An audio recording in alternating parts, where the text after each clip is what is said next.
Interest on loan का भाई है, इंटरेस्ट ऑन लोन एक एडजस्टमेंट करी थी हमने बढ़िया सी, उसका भाई है इंटरेस्ट ऑन इन्वेस्टमेंट।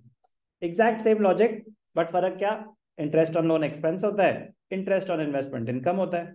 बाकी एग्जैक्टली सेम लॉजिक। अब 6% इन्वेस्टमेंट लिखा है, इसका मतलब क्या, मैंने कुछ इन्वेस्टमेंट्स कर रखी हैं विच कैरी 6% इंटरेस्ट, तो अब मुझे मिलना है इंटरेस्ट। तो ट्रायल बैलेंस में देखो कहीं मिला क्या, नहीं मिला सर। फिर देखो कि क्या डेट ऑफ इन्वेस्टमेंट दे रखी है, 5th, investments were made on 1 July and no interest has been received so far. तो अब आपको समझ आ गया क्या करना है उस रूम में। 6% इन्वेस्टमेंट्स है, 6% इंटरेस्ट क्या होता है, 6 पैसा 30,000, तो पूरे साल का होता है। आपने 1 जुलाई को इन्वेस्टमेंट करी है तो अप्रैल मई जून 3 महीने चले गए, 9 मंथ्स के हिसाब से इंटरेस्ट निकाल देंगे।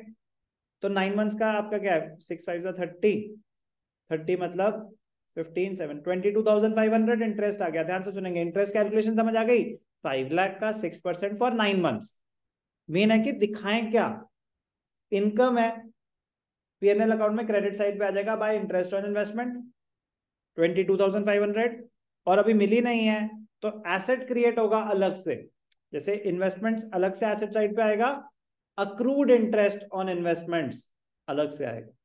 इंटरेस्ट ऑन लोन में मर्ज करके दिखाते हैं, इंटरेस्ट ऑन इन्वेस्टमेंट अलग से दिखाते हैं क्योंकि वो एक करंट एसेट है, वो लोन मतलब इन्वेस्टमेंट में मर्ज करके नहीं दिखाते। दिखा दोगे गलत नहीं हो जाएगा, but better presentation, accrued interest on investment. तो this is like an accrued income. Accrued income की एडजस्टमेंट क्या होती है, अक्रूड इनकम टू इनकम।